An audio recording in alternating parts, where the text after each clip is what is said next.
Alors, je voudrais vous parler ce soir de quelque chose de simple, mais d'important, puisque vous savez qu'on est dans la fin des temps, que le Seigneur revient bientôt. Il y a 20 ou 30 ans, j'ai l'impression qu'on parlait davantage du retour du Seigneur, comme si maintenant le retour du Seigneur n'était pas une priorité vraiment absolue, alors que nous savons que chaque jour qui passe est un jour de moins à attendre. Le Seigneur revient bientôt, et il va enlever son épouse pour être avec lui pour toujours. Et il veut parler à ceux qui font partie de son Église pour les convaincre qu'ils doivent marcher dans la vérité comme lui a marché dans la vérité. Et c'est de ça que je voudrais vous parler ce soir, marcher dans la vérité.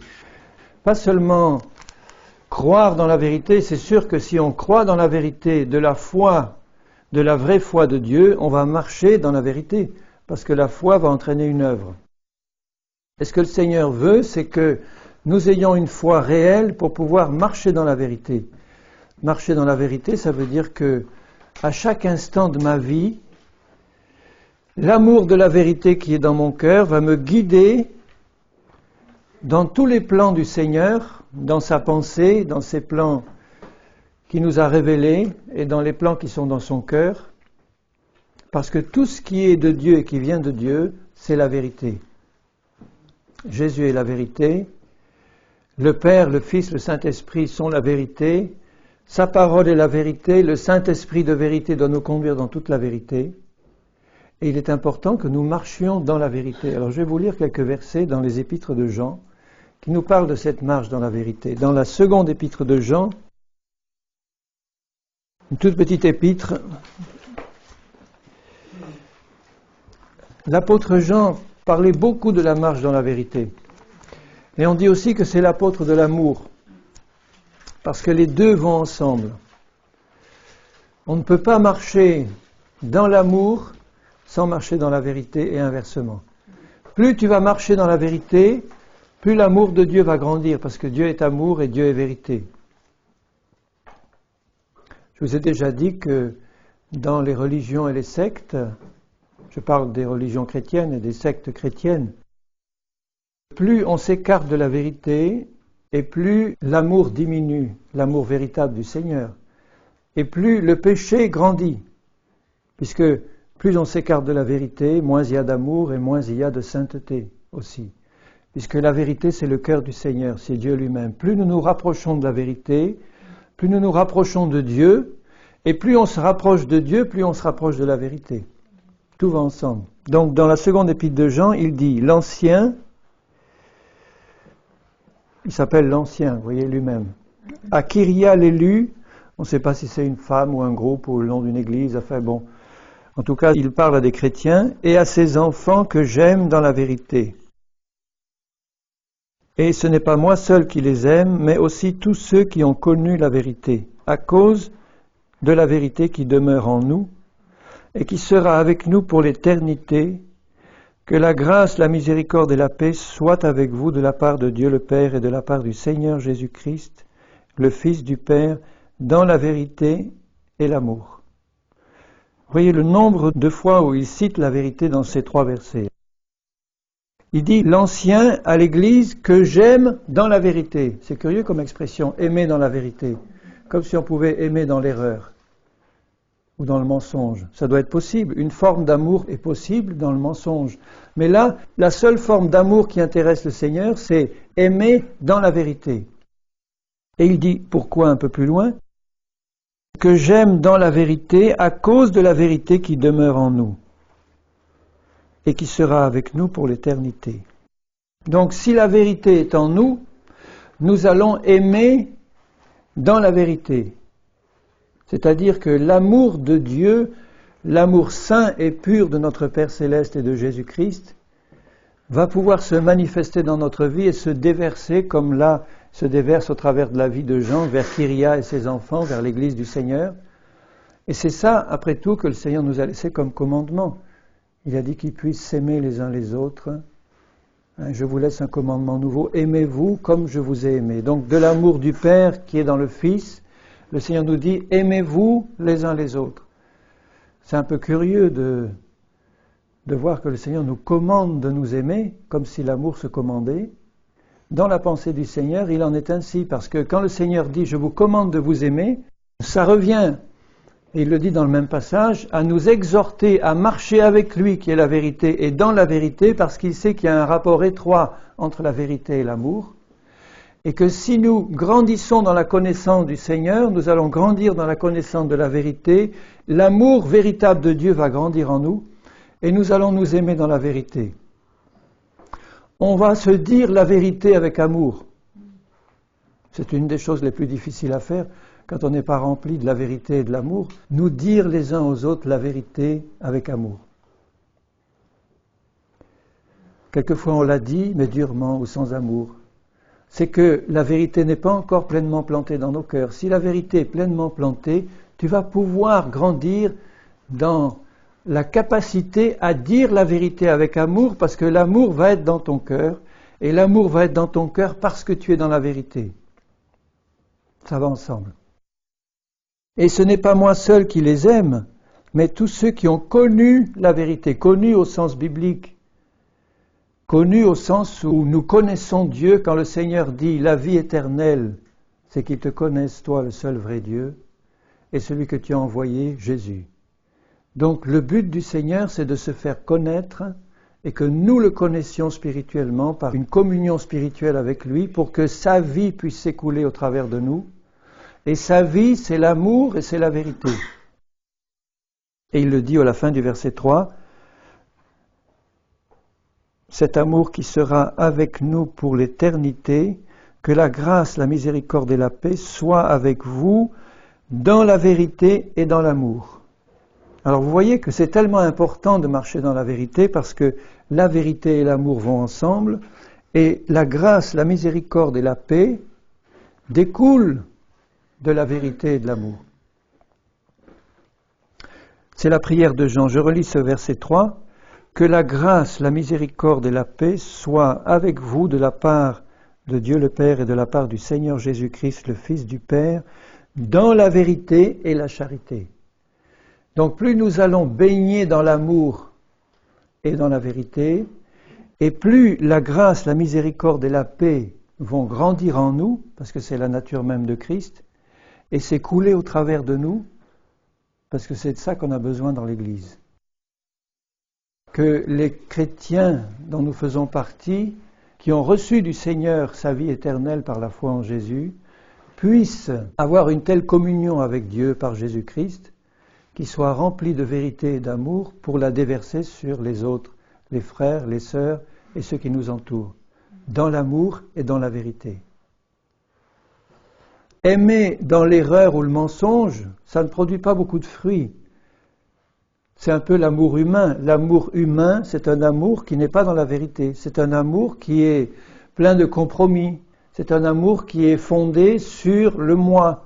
Et un amour qui est fondé sur le moi ne peut pas porter de fruits. C'est un amour qui ne pense qu'à ses intérêts personnels. Et comment est-ce que je peux déverser sur mes frères et mes sœurs un amour pur et saint s'il y a encore en moi des intérêts personnels? Si la croix n'a pas fait son œuvre pour me mettre en communion avec Jésus, que je reçoive de lui son amour pur et saint pour le déverser sur son Église et sur le monde qui m'entoure.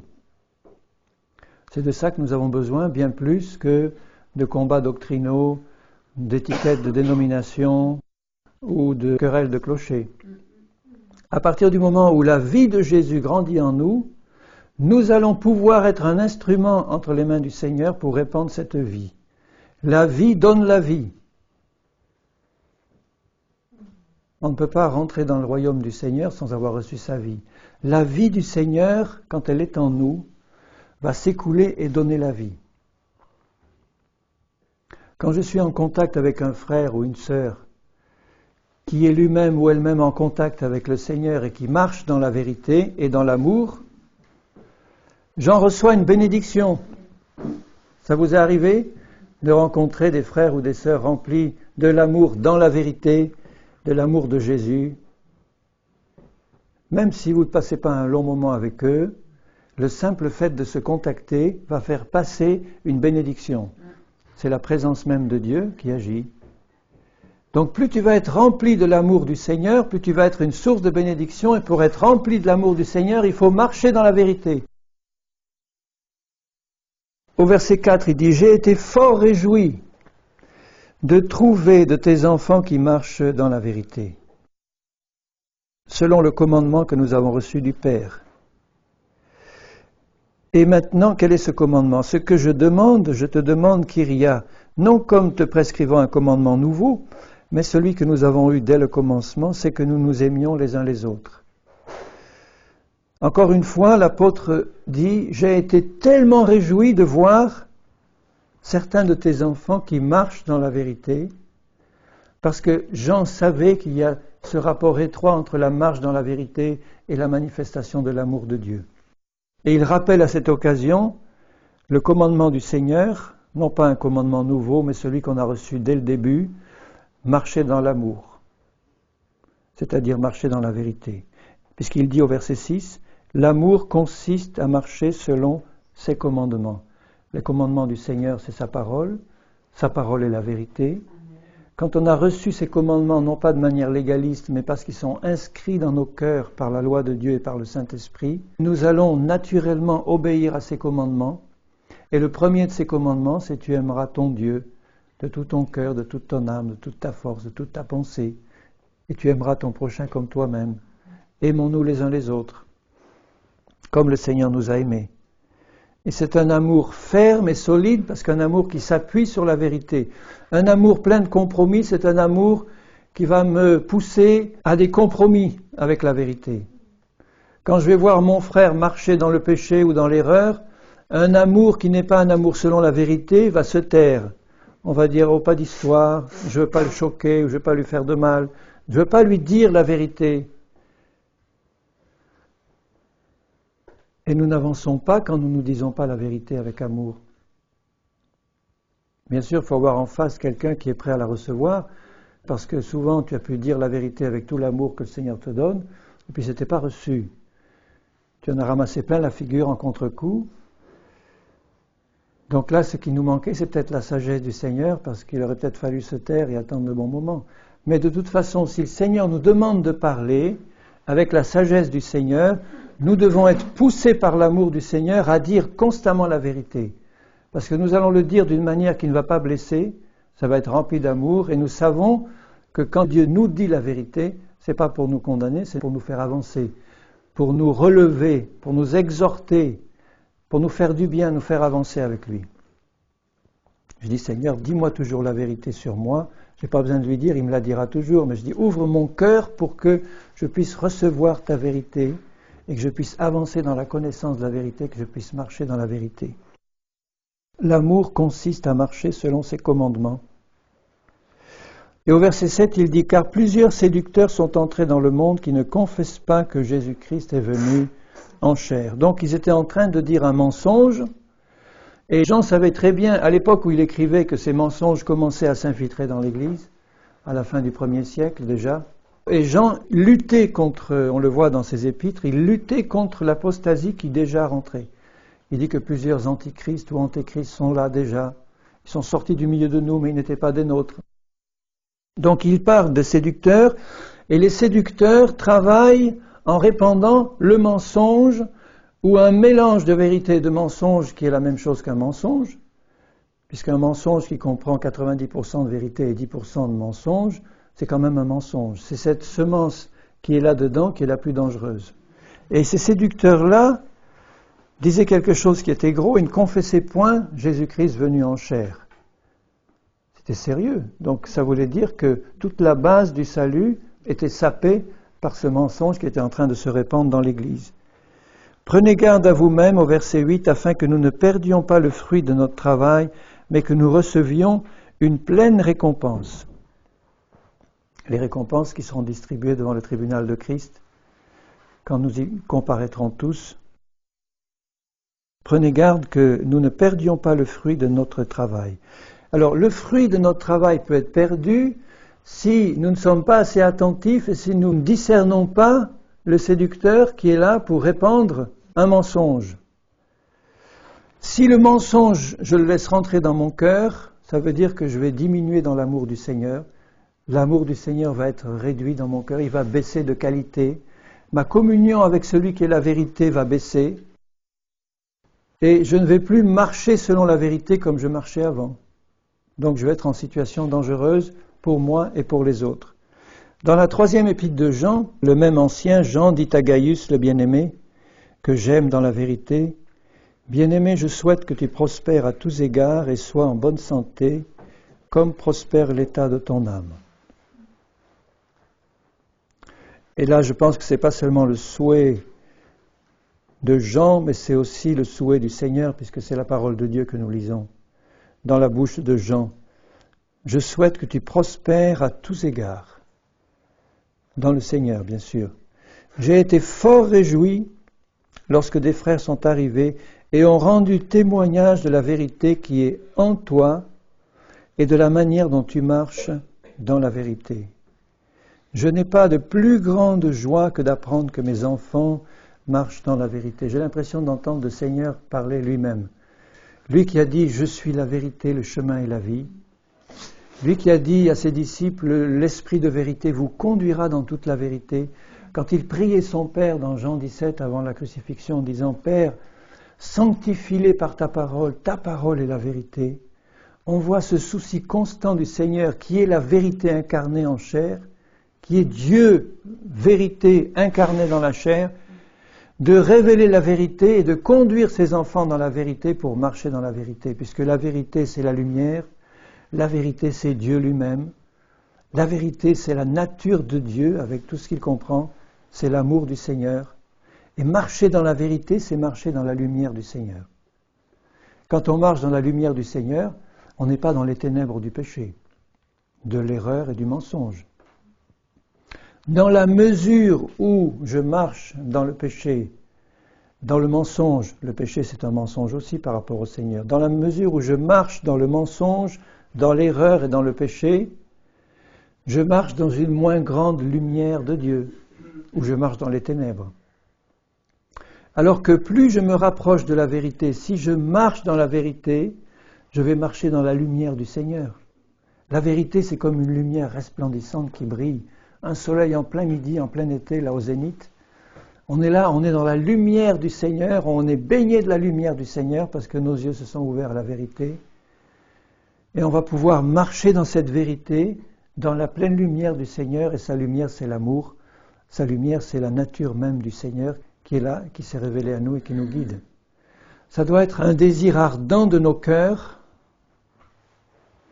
d'avoir reçu du Seigneur qui veut la donner à tous, l'amour de la vérité pour être sauvé et pour marcher dans la vérité. Est-ce que tu as l'amour de la vérité dans ton cœur ? Pour moi, ça revient à dire, est-ce que tu as vraiment l'amour du Seigneur dans ton cœur ? Si tu as l'amour du Seigneur dans ton cœur, tu vas rechercher la vérité. Parce que quand je vois toutes ces différences d'interprétation de la parole, ces différences entre les églises, les mouvements, etc., je ne les juge pas de l'extérieur, mais je dis, Seigneur, je vois les uns interpréter ta parole de cette manière, les autres donner tel éclairage sur telle doctrine, les autres, ceci encore. Et puis tel autre, c'est quelque chose d'entièrement différent encore. Je dis, Seigneur, il y a quelque chose qui ne va pas, parce que ton point de vue est le bon, ton interprétation, il n'y en a qu'une, c'est la tienne. C'est la vérité, avec un grand V. Et j'ai besoin, et nous avons besoin, de connaître quelle est cette vérité pour y marcher. C'est là qu'on va être en communion dans la vérité. Toute autre communion en dehors de la vérité, c'est qu'un œcuménisme de façade qui ne mène qu'à la mort, qui ne mène à rien du tout. Si nous nous réunissons entre chrétiens simplement pour le plaisir de se réunir, passer un bon moment ensemble, chanter des cantiques et louer le Seigneur, c'est pas mauvais en soi. Je ne condamne pas ces choses-là. Mais si le fondement de notre réunion n'est pas l'unité dans la vérité, dans la révélation de la vérité, ce n'est qu'un début. Ça risque de ne pas aller très loin, mais il faut que ça aille jusqu'à la connaissance de la même vérité par la révélation du Saint-Esprit.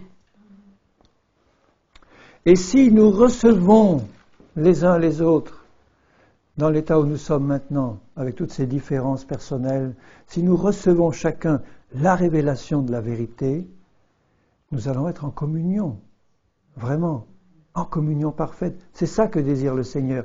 Lui qui est la vérité, il voit dans ma vie aujourd'hui où j'en suis quant à la révélation de cette vérité. Il voit si dans mon cœur j'ai une révélation partielle ou pas, s'il y a un mélange encore.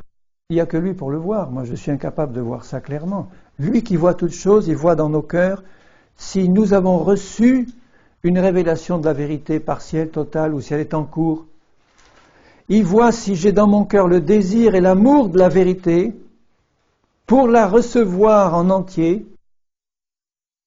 Est-ce que vous pensez que c'est le cri numéro 1 du cœur de chaque chrétien de dire à son Père Céleste, Seigneur, révèle-moi la vérité. Je veux connaître la vérité.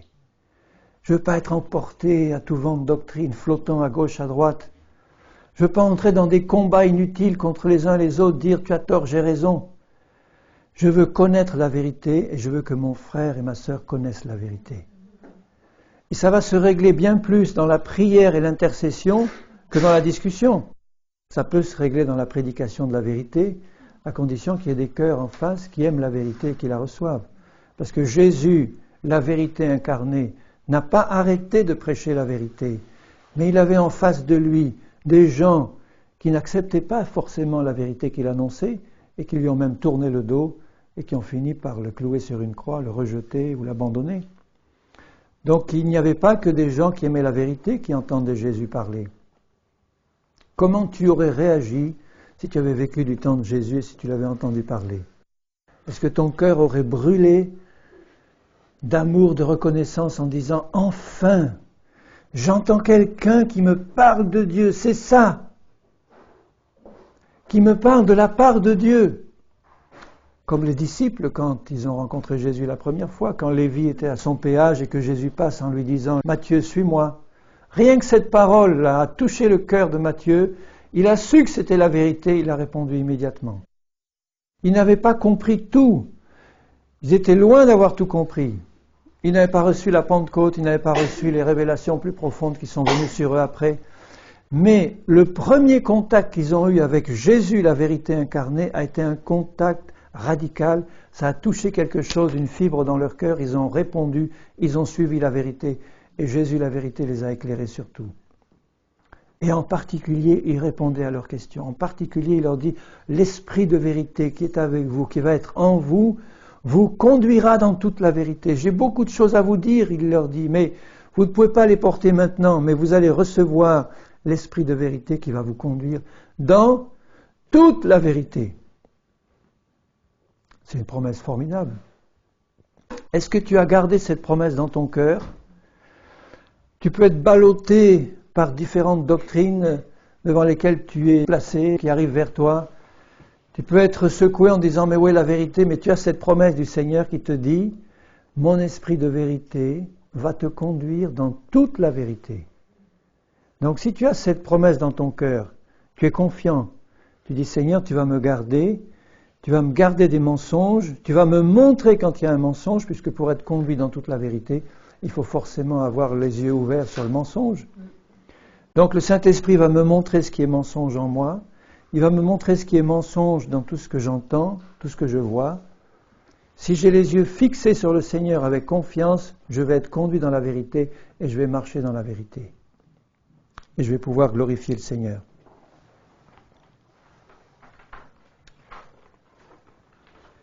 Dans la première épître de Jean, au début de la première épître de Jean, au chapitre 1, au verset 1, la parole de vie et la vie a été manifestée. Il parle du Seigneur Jésus.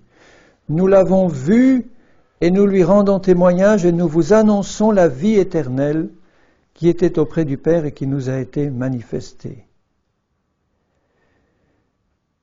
Et il dit au verset 5, la nouvelle que nous avons apprise de lui, du Seigneur Jésus, et que nous vous annonçons, c'est que Dieu est lumière et qu'il n'y a point en lui de ténèbres.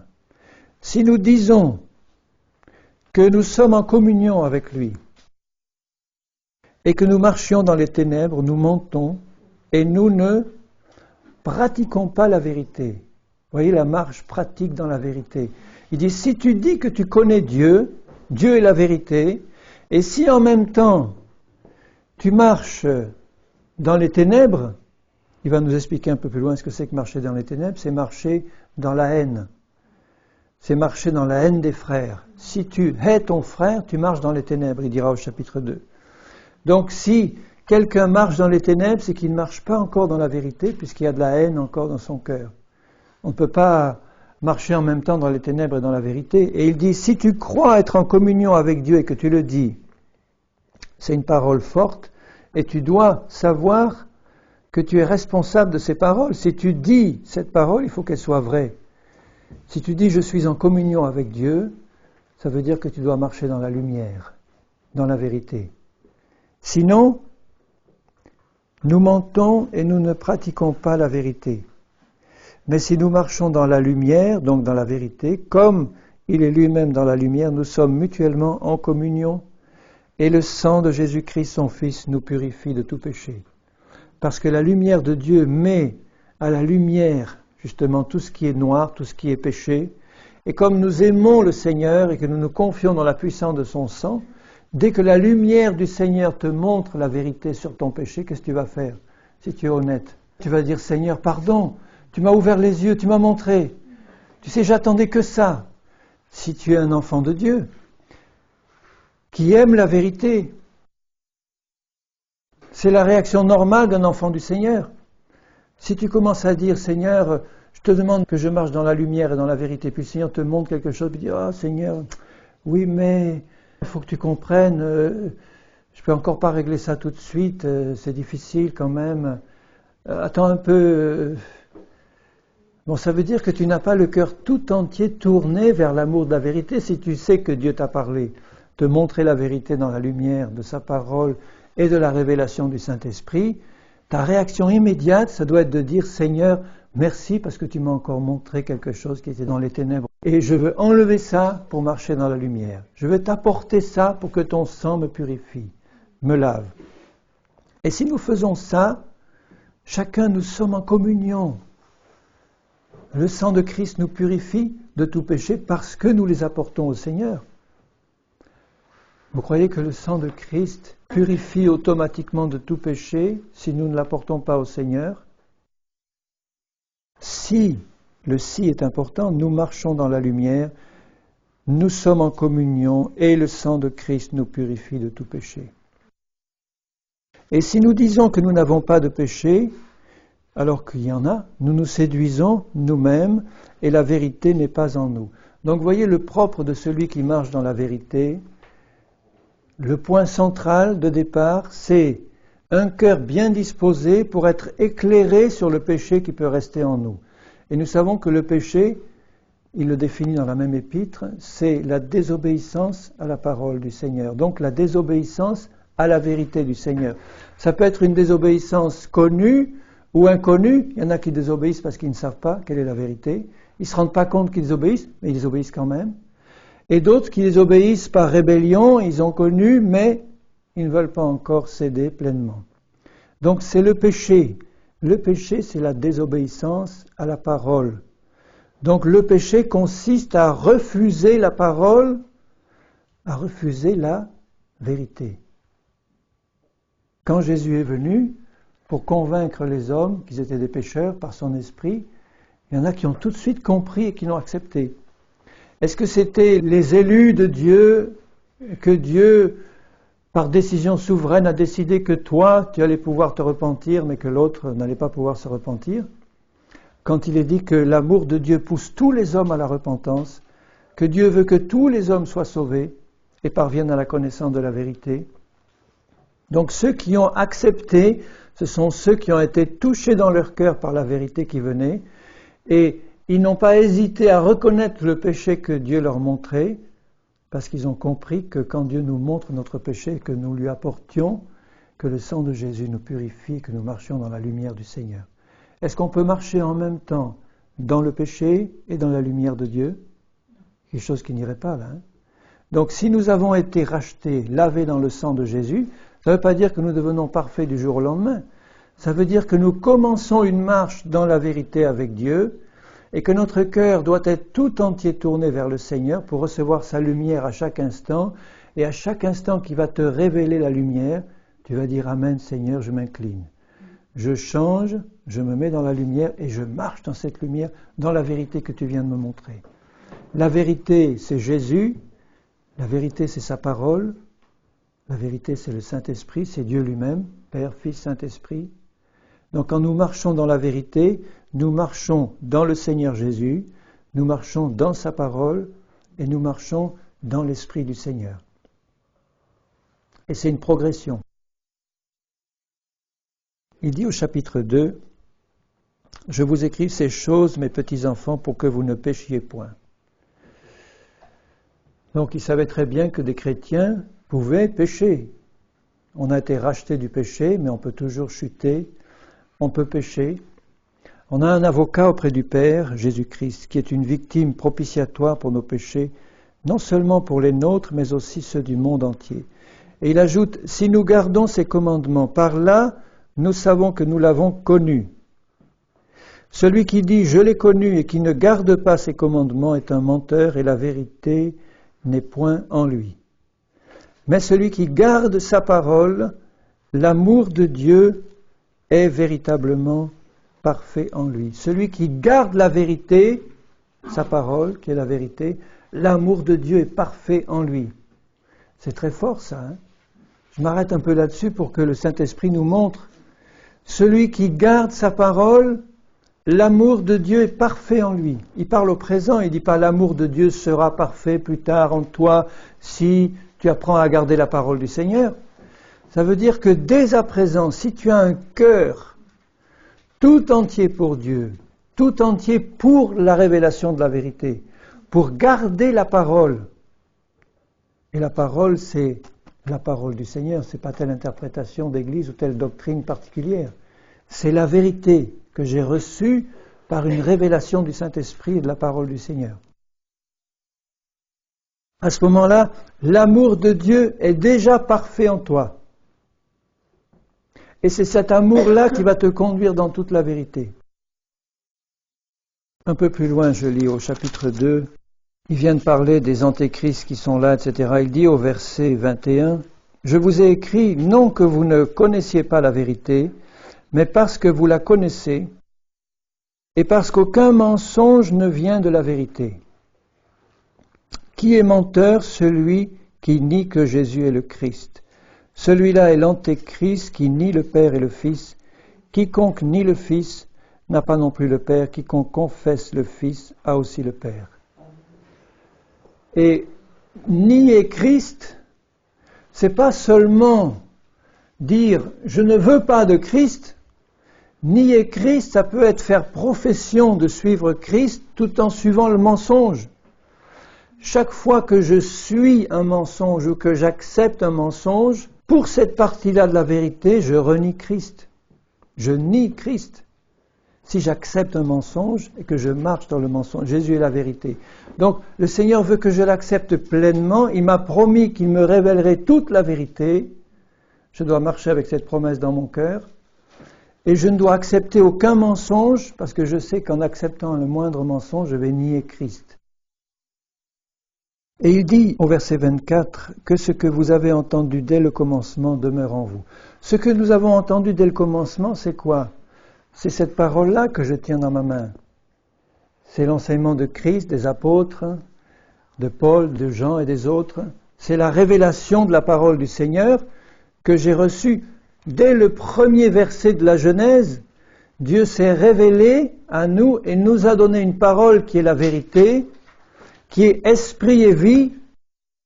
Et quand je vais sonder cette parole avec l'amour de la vérité, j'entre en contact avec la vérité elle-même qui est Dieu. Cette parole qui est esprit et vie doit devenir vivante dans mon cœur par la révélation du Saint-Esprit que je reçois dans la prière. Il dit, ce que vous avez entendu dès le commencement demeure en vous, vous demeurerez aussi dans le Fils et dans le Père. Et la promesse qu'il nous a faite, c'est la vie éternelle.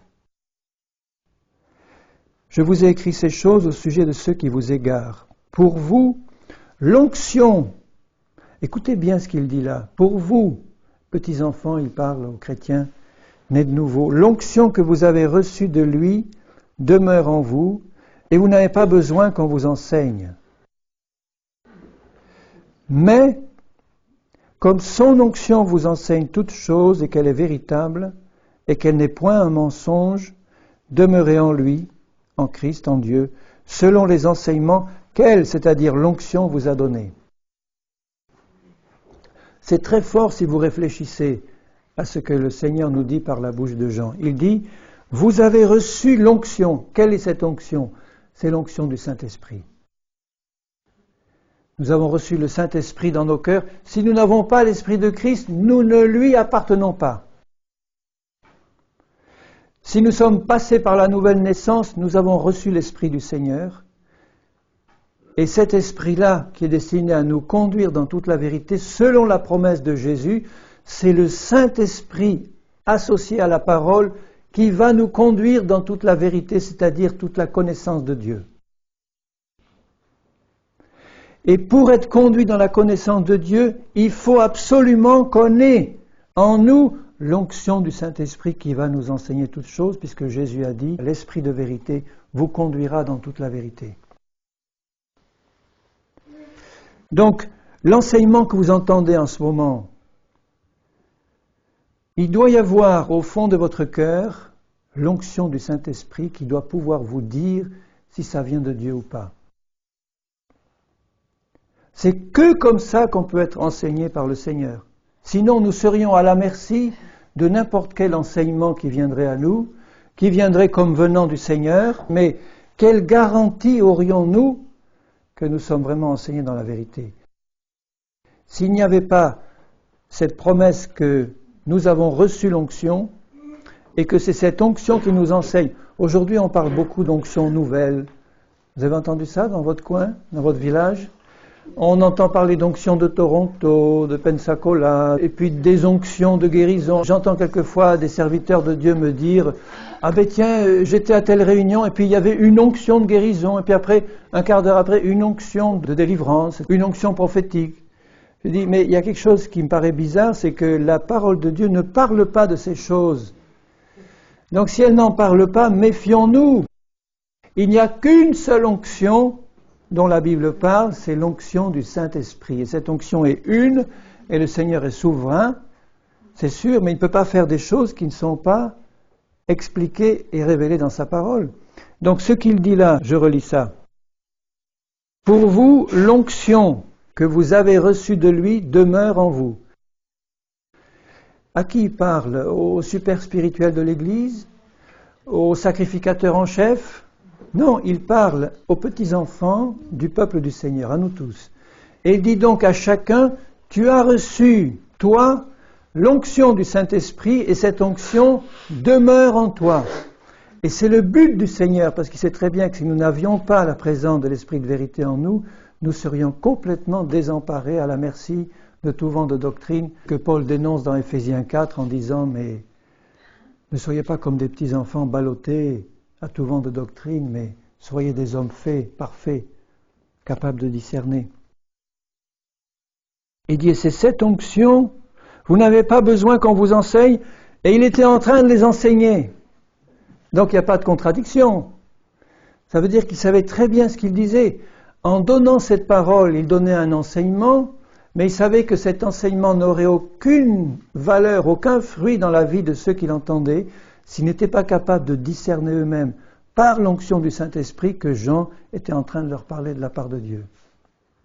Et c'est ça qui nous enseigne, c'est ça qui nous permet de nous appuyer sur le Seigneur de manière inconditionnelle et sur lui seul. Son onction vous enseigne toutes choses. Je trouve ça très fort parce qu'il parle au présent. Il dit, son onction demeure avec vous, son onction vous enseigne toutes choses. Toutes choses. Et qu'elle est véritable et qu'elle n'est point un mensonge. Évidemment, la condition pour qu'elle m'enseigne toutes choses, c'est que je demeure en lui, selon les enseignements que cette onction m'a donnés. Beaucoup de chrétiens me disent « Ah, mais Dieu m'a parlé » ou « Dieu m'a dit ça et ça ». Et puis, manifestement, quand tu examines ça de près, ce n'était pas du tout du Seigneur. Ils ont cru être visités par une visitation du Seigneur ou du Saint-Esprit, ils ont eu un songe ou quelque chose, et puis ils ont cru que c'était le Seigneur qui leur avait parlé, donc il faut être prudent. Si tu dis l'onction du Seigneur m'enseigne toutes choses, il faut que ce soit dans la vérité, il faut que ce soit en accord avec ce que dit la parole de Dieu, dans la vérité. Alors comme tous les chrétiens et toutes les dénominations disent la même chose, Dieu m'a dit que, et puis les responsables ou les anciens dans mon église m'ont dit que, ils ont l'onction, moi je l'ai aussi, et je suis dans la vérité, et puis les autres à côté disent pareil, et l'interprétation est différente. Il y a vraiment un problème. Il y a une séduction terrible. Mais ce qui va me permettre de m'en sortir personnellement, parce qu'il faut qu'on s'en sorte personnellement. Moi, je n'ai pas envie d'être dans un groupe ou une église qui m'entraîne dans le mensonge. Mais je veux m'appuyer sur cette parole du Seigneur qui me dit « L'onction que tu as reçue va et te conduit dans toute la vérité. » Donc je suis une brebis du Seigneur, je pars de ce principe simple que parce que je suis une brebis du Seigneur et que j'ai un cœur honnête, je le reconnais devant vous, parce que ce n'est pas me glorifier devant Dieu, on peut tous avoir un cœur honnête. Le cœur honnête, le pire des païens peut avoir un cœur honnête, c'est-à-dire reconnaître son péché devant le Seigneur, c'est ça un cœur honnête. Un cœur honnête, c'est être ouvert à la vérité. Je dis Seigneur, je veux être un avec toi, en communion avec toi et avec la vérité, en communion avec mes frères et mes sœurs dans la vérité. Donc ce cœur honnête que j'ai, je le mets au service de la vérité et au service du travail que ton Esprit Saint veut faire en moi et fait en moi. Je connaîtrai la vérité, parce que c'est ta promesse. Je vais demeurer en Christ selon l'enseignement que l'onction du Saint-Esprit m'a donné. Donc je vais avoir le courage de me placer devant mon frère, ma sœur, devant telle doctrine pour dire j'ai besoin de chercher le Seigneur dans la prière et dans la méditation de sa parole pour que l'onction que j'ai reçue me confirme si ce frère, cette sœur marche dans la vérité et jusqu'à quel point, ou si cette doctrine que j'entends est vraiment la vérité du Seigneur.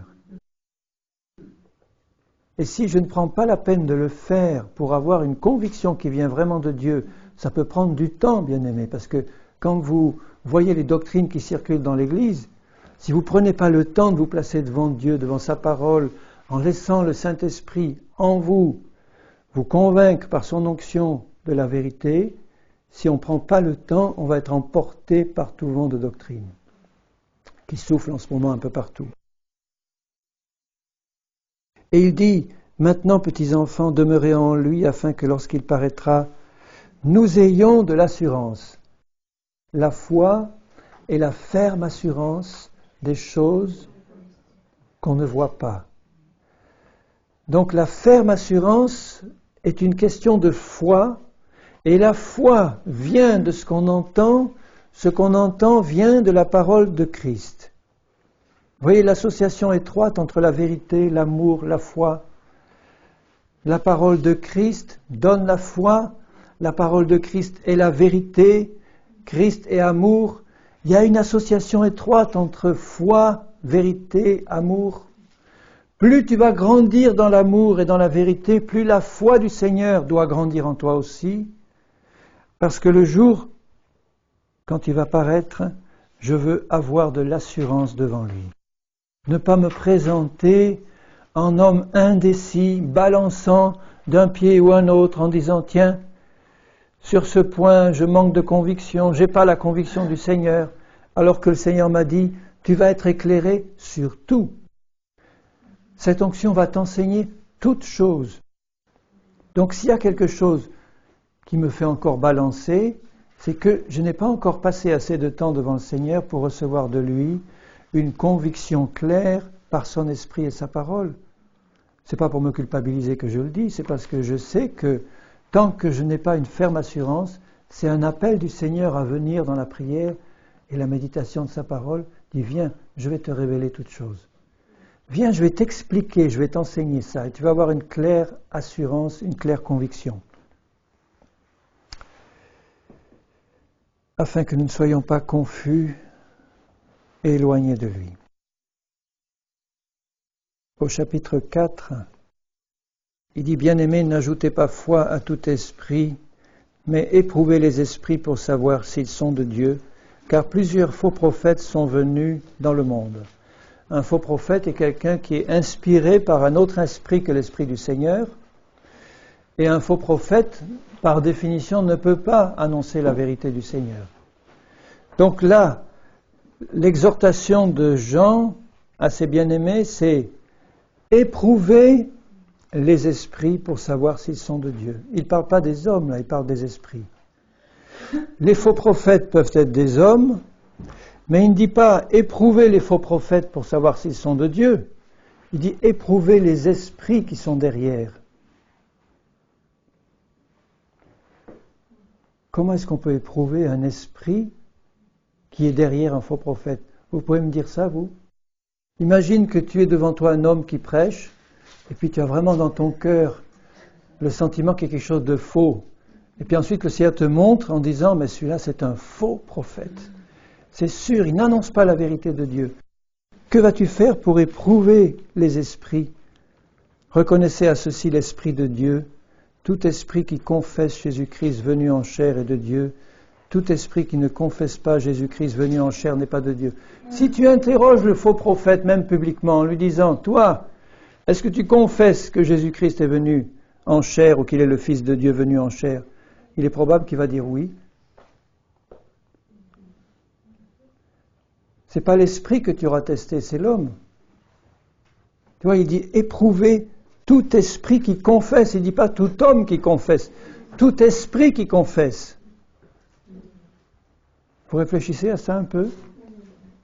Puisque derrière l'erreur et le mensonge et la séduction, il y a un esprit qui s'appelle le menteur et le père du mensonge, et il a délégué une foule d'esprits de mensonge et d'esprits séducteurs pour entraîner les hommes dans le mensonge et la séduction. Paul le dit dans l'Épître à Timothée, il le dit que dans les derniers temps, beaucoup quitteront la vérité pour s'attacher à des esprits séducteurs et des doctrines de mensonge, sans le savoir quelquefois. Donc nous devons éprouver les esprits pour savoir s'ils sont de Dieu. Il m'est arrivé d'éprouver les esprits de cette manière-là. C'est un peu bizarre peut-être à raconter, mais ça m'est arrivé de me trouver en face d'une personne qui manifestement était animée par un mauvais esprit. Et puis à un moment donné, j'ai eu l'occasion de tester l'esprit qui était derrière cette personne et de le tester à haute voix. C'est-à-dire que j'ai commandé à haute voix à l'esprit qui était derrière cette personne sans m'adresser à la personne. J'ai dit simplement, je commande à l'esprit qui est derrière cette personne de me dire si Jésus-Christ est venu en chair, oui ou non. Et l'esprit s'est exprimé par la bouche de cette personne. Et l'esprit a dit par la bouche de cette personne, comme ça, oui. Bon, c'est pas nécessaire d'avoir un discernement terrible pour montrer que c'était pas un oui franc qui venait du cœur. Et j'ai insisté. J'ai reposé la question, j'ai dit, je t'ordonne de me dire, au nom de Jésus-Christ, si tu confesses Jésus venu en chair. Et là, ça a été immédiat. Non! L'esprit s'est exprimé. Bon, c'est assez rare, je veux dire, comme occasion possible, hein. Mais tu peux te trouver dans cette situation-là, et je te garantis que si tu testes les faux prophètes de cette manière, et que tu le testes dans la foi, parce que Dieu t'a montré, tu ne peux pas faire ça à tout le monde, hein, avoue-le. On te prendrait pour un fou. Bon. Mais il peut y avoir des occasions où tu le fais publiquement, ou tu le fais dans la prière. Tu as discerné qu'il y avait un esprit derrière telle doctrine ou telle personne, et tu dis, Seigneur, ta parole me dit d'éprouver les esprits. Mais dans la prière, tu ordonnes à cet esprit de confesser si vraiment Jésus est venu en chair, à l'esprit qui parle derrière cette personne. Je te garantis que le Seigneur va faire en sorte que cet esprit puisse te répondre. C'est-à-dire que tu auras dans ton cœur la conviction que c'est un faux et un esprit qui ne vient pas du Seigneur. Parce que l'esprit de vérité qui est en toi va te convaincre. Puisque le Seigneur nous parle de vérité, de marche dans la vérité, que nous savons que la marche dans la vérité, c'est la marche avec Jésus, que Satan est le père du mensonge et l'auteur de tous ces mensonges qui circulent, que nous avons besoin de rester attachés à Jésus, mais que le Seigneur nous dit par sa parole, n'ajoutez pas foi à tout esprit, Donc il faut que nous arrivions à discerner que derrière cet enseignement mensonger qui est en train de m'être donné, ou de ces choses qui circulent et qui ne sont pas de Dieu, il faut que je reçoive du Seigneur la vérité. Je peux donc me tourner vers le Seigneur en disant « Mon Père, tu vas me révéler la vérité parce que tu l'as promis ».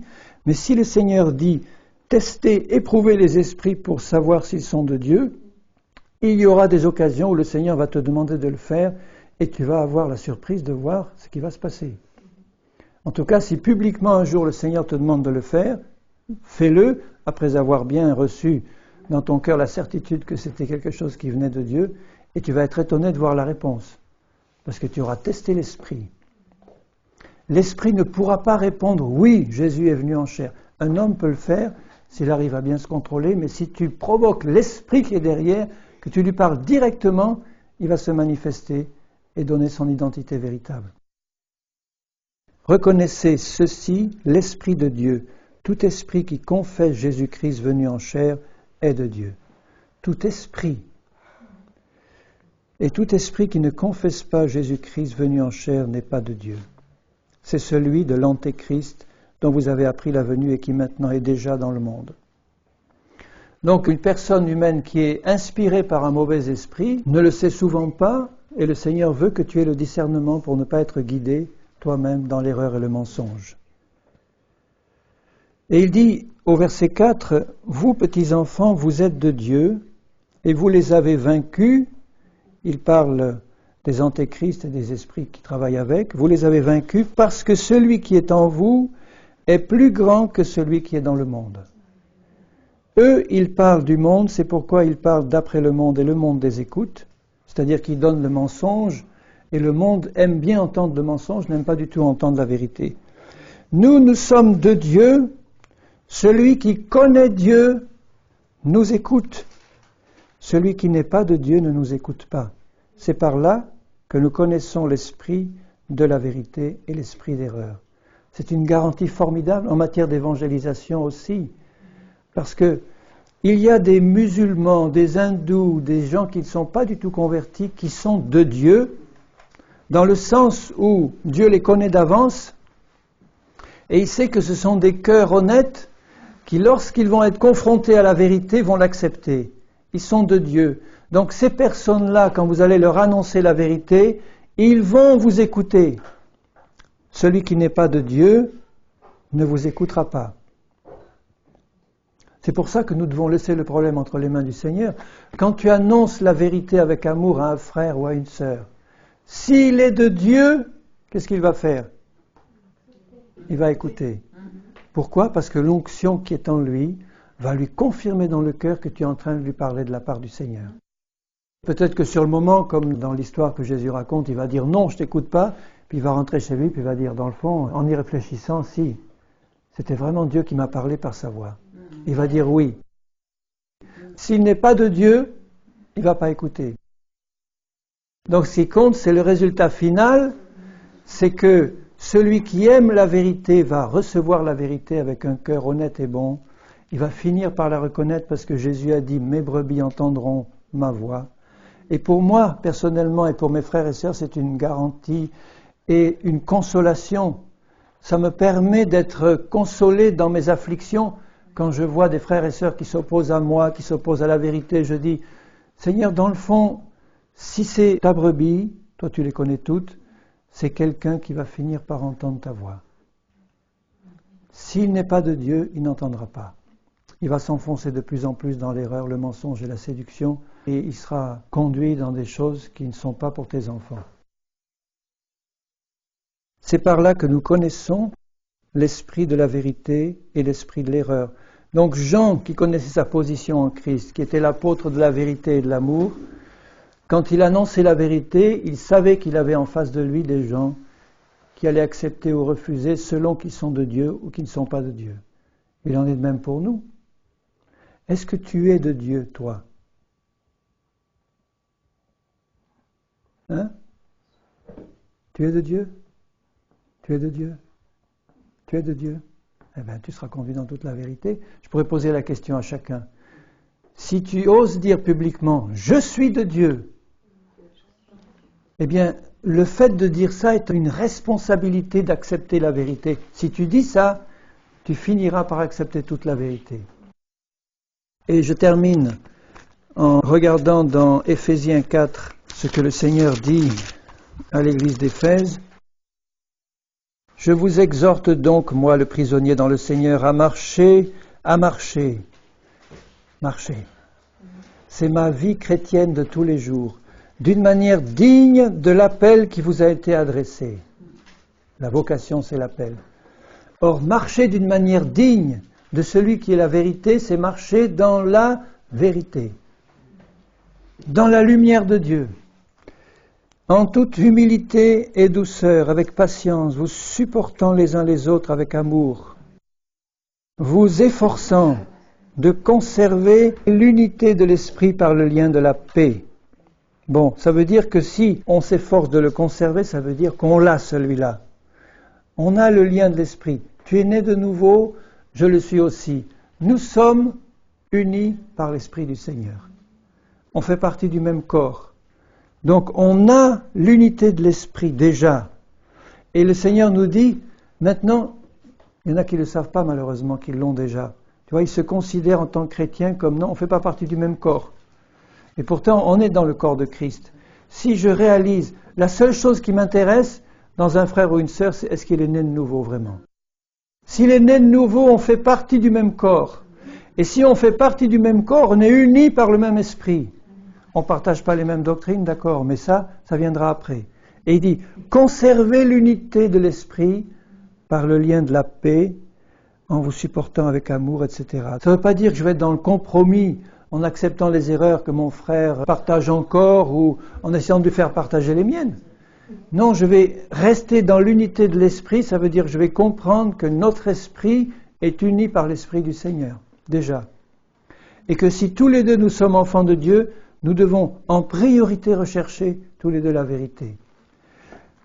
Alors, il dit un peu plus loin, il y a un seul corps, un seul esprit, etc. Il dit qu'il a donné, au verset 11, je suis, les uns comme apôtres, les autres comme prophètes, évangélistes, pasteurs et docteurs, pour le perfectionnement des saints, en vue de l'œuvre du ministère et de l'édification du corps de Christ, jusqu'à ce que nous soyons tous parvenus à l'unité de la foi. Celle-là, nous ne l'avons pas, l'unité de la foi. L'unité de la foi, c'est l'unité de la compréhension de la parole de Dieu. La foi est donnée par la parole du Seigneur. Donc, l'unité de la foi, c'est un état spirituel où on a tous la même révélation de la vérité, et la même vérité, parce qu'il n'y en a qu'une, et on la partage pleinement. C'est ça. Donc, on a l'unité de l'esprit déjà, et tout le travail du Saint-Esprit en nous, de vérité, c'est de nous révéler à chacun toute la vérité qui nous manque pour qu'on soit unis dans la foi. On est unis dans l'esprit, conservons cette unité, tant qu'il est possible, par la paix. Maintenant, on progresse dans l'unité de la foi, et vous comprenez bien le rôle des ministères dans ce cas-là. Les ministères sont donnés pour faire progresser le troupeau dans l'unité de la foi qui va les amener à la perfection de Christ. Et il dit, l'unité de la foi et de la connaissance du Fils de Dieu.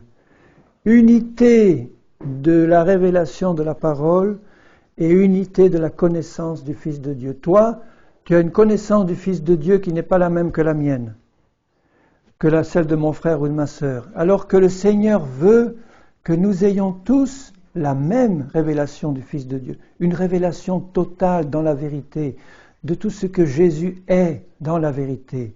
Il y a tellement de chrétiens qui ont une révélation déformée du Seigneur Jésus, qui ont une image du Seigneur Jésus qui ne correspond pas du tout à la réalité, qui ont une révélation même d'un faux Jésus qui n'existe pas du tout, alors que le Seigneur veut se révéler dans la vérité, tel qu'il est lui. Et quand nous aurons cette révélation, tous, nous serons vraiment dans une communion parfaite. Donc ma responsabilité en tant qu'enseignant, c'est de travailler avec ardeur pour vous aider à vous perfectionner, pour que vous soyez de plus en plus en communion avec Dieu. Et que cette communion avec la vérité vous fasse grandir à la mesure de la stature parfaite de Christ, pour que vous soyez vraiment dans le but que le Seigneur veut pour vous.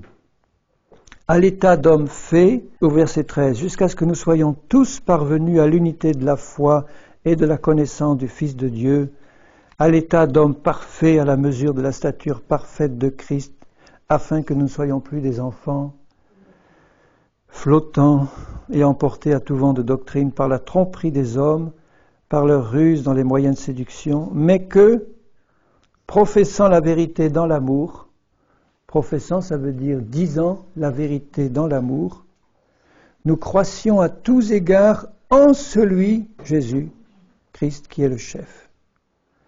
Et c'est de lui directement, et grâce à tous les liens de son assistance, que tout le corps, bien coordonné, formant un solide assemblage, est-ce qu'on a compris qu'on fait partie du même corps ? On peut être répartis dans des petits groupes ou des grands groupes, etc. Mais si nous sommes nés de nouveau, nous sommes dans le même corps. Il dit, il faut que tout le corps, chacun, soit directement relié à Jésus, qui est la tête, pour que, de lui, grâce à tous les liens de son assistance, tout le corps bien coordonné, formant un solide assemblage, tire son accroissement selon la force qui convient à chacune de ses parties et s'édifie lui-même dans l'amour. Voici donc ce que je dis et ce que je déclare dans le Seigneur, c'est que vous ne devez plus marcher comme les païens. Il est donc possible que des chrétiens marchent comme des païens. Comment peuvent-ils marcher comme des païens qui marchent selon la vanité de leurs pensées? Ils ont l'intelligence obscurcie, ils sont étrangers à la vie de Dieu à cause de l'ignorance qui est en eux, à cause de l'endurcissement de leur cœur. Donc s'il dit ne marchez plus comme des païens, ça veut dire qu'il est possible qu'un chrétien né de nouveau marche encore avec une ignorance et un cœur endurci. Et s'il est ignorant de la vérité, il ne va pas pouvoir marcher d'une manière digne du Seigneur. Il va encore marcher plus ou moins comme des païens. Paul dira à d'autres, vous marchez dans la chair. Et ce n'est pas ça que veut le Seigneur. Il veut que nous marchions d'une manière digne de l'appel que nous avons reçu, que nous marchions comme le Seigneur Jésus a marché. Donc il veut que notre intelligence soit renouvelée par les pensées du Seigneur, que la vérité de sa parole puisse remplir notre intelligence et notre cœur et nos pensées, que nous soyons imbibés de la vérité de sa parole pour pouvoir recevoir la vie de Dieu et marcher d'une manière digne. Que mon cœur ne soit pas endurci, Seigneur. Mon cœur est endurci quand je résiste à la vérité. Quand Dieu m'a parlé, que j'ai dit non, c'est pas ça. Ayant perdu tout sentiment, ils se sont livrés à la dissolution pour commettre toute espèce d'impureté jointe à la cupidité. Mais vous, ce n'est pas ainsi que vous avez appris Christ. Christ s'apprend, si du moins vous l'avez entendu, et si conformément à la vérité qui est en Jésus, et qui est Jésus, c'est en lui que vous avez été instruits, par l'onction du Saint-Esprit qui demeure en vous, qui vous enseigne toutes choses, par les ministères qui parlent sous l'onction du Saint-Esprit et que vous contrôlez par la même onction. Il dit que vous avez été instruits à trois choses. Vous dépouillez, eu égard à votre vie passée, du vieil homme qui se corrompt par les convoitises trompeuses. Donc je ne peux m'en dépouiller de ce vieil homme que quand mon intelligence s'ouvre à la vérité et à la lumière, notamment au message de la croix, que ce vieil homme a été crucifié en Christ. Quand je crois cette parole de vérité, je peux attacher la foi à cette parole de vérité et je vais pouvoir discerner tout ce qui vient du vieil homme, de la chair et de ses convoitises trompeuses et abandonner ça dans le tombeau où Jésus est resté 3 jours, mais ma vieille nature, elle y est restée maintenant, c'est terminé. Elle a disparu dans le tombeau. Ensuite, à être renouvelé dans l'esprit de votre intelligence, ou à être renouvelé dans votre intelligence spirituelle et pas humaine. Et comment je peux être renouvelé dans l'esprit de mon intelligence? En recevant la vérité de la parole et la vérité de l'enseignement du Saint-Esprit qui est en moi. C'est cette vérité-là qui va renouveler mon intelligence spirituelle, me faire comprendre quelle est la vérité, et comme j'aime la vérité, je vais marcher dedans. Et puis ensuite, à revêtir l'homme nouveau que Dieu m'a déjà donné. C'est cet homme nouveau, cet esprit nouveau qui m'a donné à ma nouvelle naissance, créé selon Dieu, créé en moi, dans une justice et une sainteté que produit la vérité. Je reviens toujours là-dessus. La vérité produit la justice et la sainteté. Le mensonge produit l'injustice et l'iniquité, l'impureté. La vérité produit la justice et la sainteté. Donc plus je vais, par ma soif de la vérité, mon amour de la vérité, chercher le Seigneur qui est la vérité et sa parole, la méditer, la recevoir. Je ne vais pas regarder à l'état où je suis maintenant, au sens où c'est pas ça qui va me décourager. Je sais qu'il y a un plan que le Seigneur est en train de faire. Si je regarde à l'état où je suis maintenant, c'est pour en sortir. C'est pas pour me morfondre en disant « Oh, qu'est-ce que je suis moche, vilain, etc., j'y arriverai jamais. » Non, je regarde l'état dans lequel je suis maintenant parce que le Seigneur me montre pour en sortir. Et j'ai les yeux fixés sur Jésus et sur sa parole parce que je suis une brebis du Seigneur, j'aime sa vérité. Quand il me révèle sa parole, je la saisis pour moi. Et je dis, Seigneur, c'est ça que je veux, je la prends et je marche dedans par la foi. Et je vais apprendre Christ de cette manière, à rejeter ma vieille nature, à être renouvelé dans mon intelligence spirituelle et à me revêtir chaque jour de cette nouvelle nature qui a été créée dans une justice et une sainteté que produit la vérité. Je l'ai déjà en moi, cette nature. C'est celle que m'a donnée Christ à ma nouvelle naissance, elle est semblable à la sienne. Il veut la manifester pleinement. Dieu va le faire si tu crois. Si tu crois, Dieu va t'amener à la perfection sans attendre que tu sois de l'autre côté dans le ciel. Ici, maintenant, je dis Seigneur, si ton Église avait vraiment la foi en ta parole, quel changement puissant s'opérerait au milieu des tiens. Si l'Église croyait qu'elle est née de nouveau en Christ, si l'Église croyait que toutes choses anciennes sont passées, tout ce qui est guérison intérieure, psychologie chrétienne disparaîtrait complètement parce que la foi en la parole remplacerait toutes ces béquilles humaines. Si nous avions foi en la parole, le Seigneur ferait des miracles. Il nous montrerait ce qu'il a fait de nous en Christ, de nouvelles créatures parfaites déjà. Il nous montrerait toute la lumière sur ce que nous sommes et nous aiderait à prendre par la foi cette perfection qui a été acquise pour nous par Christ. D'avance, on l'a. D'avance, tu l'as. Tu n'as pas besoin de quémander en disant « Seigneur, donne-moi » comme si je ne l'avais pas. Je dis « Seigneur, ouvre mon intelligence pour que je voie tout ce que tu m'as donné. » Pour que toute la gloire revienne à Christ. Parce que quand je vais voir se manifester dans ma vie ce que Christ m'a donné, je n'aurai qu'une chose dans mon cœur, c'est dire « Seigneur, je m'incline et je te rends gloire. » Parce que tu m'as ouvert les yeux, j'ai pris par la foi ce que tu m'as révélé, et toi, tu as fait tout le reste parce que tu es un Dieu puissant qui m'a changé. Amen. Alléluia. Merci Seigneur.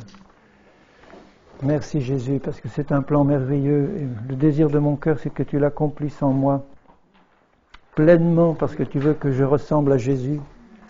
Tu veux que chacune de tes brebis grandisse dans la vérité, dans la marche, dans la vérité. C'est la prière que je t'adresse pour chacun de tes enfants, chacune de tes brebis. Merci Seigneur, parce que cette promesse s'accomplira.